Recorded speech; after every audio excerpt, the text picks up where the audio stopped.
Hey, this is Victoria here.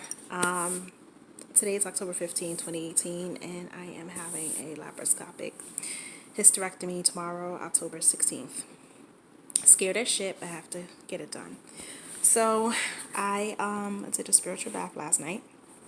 Healer, empath, and light worker here. And I wrote a letter to my uterus, a thank you letter to my uterus, just thanking her for her service and releasing her, and thanking her for allowing me the blessings to know what motherhood felt like, as I was pregnant and miscarried, and I also had a stillborn, but I actually had an opportunity to feel what you feel when a baby's moving inside of you. And even though it was short lived, it was an amazing experience. I thanked her for my cycle, started at 12, and, joined the ranks of womanhood. And I just thanked her for allowing me to be strong through all of the trials and tribulations we went through together, her and I, as she wreaked havoc on my life with my menstrual cycles, which were crazy, with big ass family of blood clots over the course of the years for like the last 20 years. And so, just letting her know that she is appreciated, and I'm very humbled and honored to have had her a part of my body, mind, spirit, and all that, and to release her, because I know that there's a lot of trauma in the uterus due to abuse and specific things, and your emotions are not only in your heart, but as a woman is in your uterus as well, because we go through so much. So I just wanted to just thank her for her service and release her in the most authentic, beautiful, organic, loving way as possible, to make sure that I am at peace with my decision, mind, body, heart, and soul. And not that I'm not going to get emotional about it again post surgery, but I wanted to make sure that I was in peace and being connected with my uterus.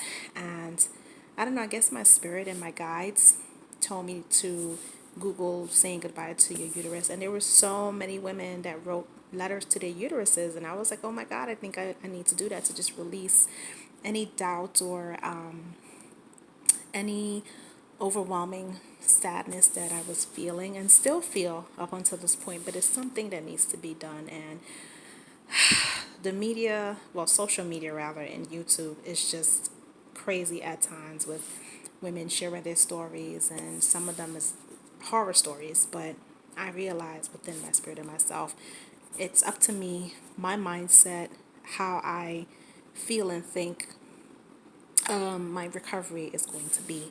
It's up to me of taking care of myself and making sure that I'm only putting out positive energy, that I will have the most amazing recovery. My surgery will be a success, and my life will be so much better after this, where I don't have to worry about crazy bleeding every single month, cramps, nausea, everything that comes along with it. And being 41 and starting to go through perimenopause, I mean, hot flashes and all the craziness that comes with it.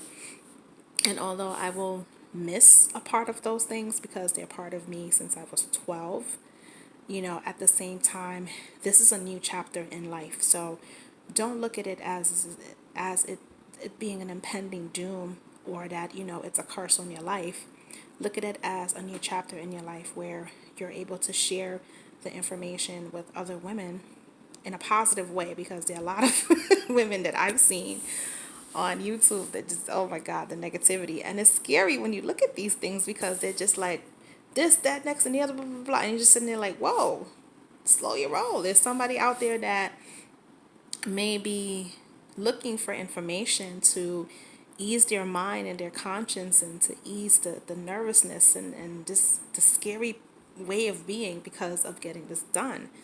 So I just want to put this out there, and I'll do another one after post surgery. And I mean, as nerve wracking as it is, and it's something that needs to be done. And I trust universe, I trust God, I trust my spirit guides and my ancestors, and I'm asking them for protection and for guidance, and for a successful surgery and a successful recovery, and for my life to be the best. I want to be in the best shape of health as possible, where I could actually continue to make my dreams my reality, And this is something that should have been done a long time ago, but we are here now, so might as well get it done. So I'll post up another video of my post-op and just let you guys know how I'm doing. And for anyone who is getting this procedure done, don't wait too long to get it done. I had my wife to be, her friend actually had fibroids, and she did not go and get them taken care of. And once the fibroids were removed, it was too late and she passed away. So please take heed in your health, especially when it comes to fibroids and uterus and stuff like that, because I almost died 7 years ago from a fibroid that got so infected it shut down my whole system. So, I don't take this lightly. I take this very seriously, and I hope that every woman that's going through fibroid struggles, take it very seriously. There's nothing to play with. Yes, it's not cancerous, you know, when per se, because I mean, it can end up that way. But if you have it and you catch it on time, there's so many different things that can be done about it. And of course, surgery would always be the last option. But in the event that your doctor's telling you that this needs to be done, think about it clearly and make the decision that works best for you. This decision works best for me because they came back within 7 years, and this fibroid is growing like with a vengeance. The last time I got a sonogram was November of last year. It was the size of a penny. Now it's the size of a golf ball. And it has my uterus so enlarged. My uterus is the size of a freaking melon, and it's pushing up towards my stomach. So that's my indication that this shit gotta go. So I thanked her for her service, and I thanked her for being a part of my life for 41 years. And it's a loss. It's a real, true loss. Even though it's an organ, it's something that has been with me for a very, very, very long time. And I have compassion towards my uterus, and I cherished her. I loved her, and I treated her the best way I knew how, even in the bad times of when I was going through so much different struggles that I overcame in life. And sometimes we blame our uteruses for things that happen to us, like miscarriages and just fibroids and endometriosis, or whatever the case may be. So I feel like every woman should take an opportunity and just write a letter to the uterus, just thanking them for, the service that they provide us with childbirth and other things, and sex and pleasure and all those things. So, yeah, I say this to say, just be kind to your uterus and be compassionate to your uterus. And if you're getting a laparoscopic hysterectomy, write a letter to her and be at peace with your decision. So, keep you guys posted.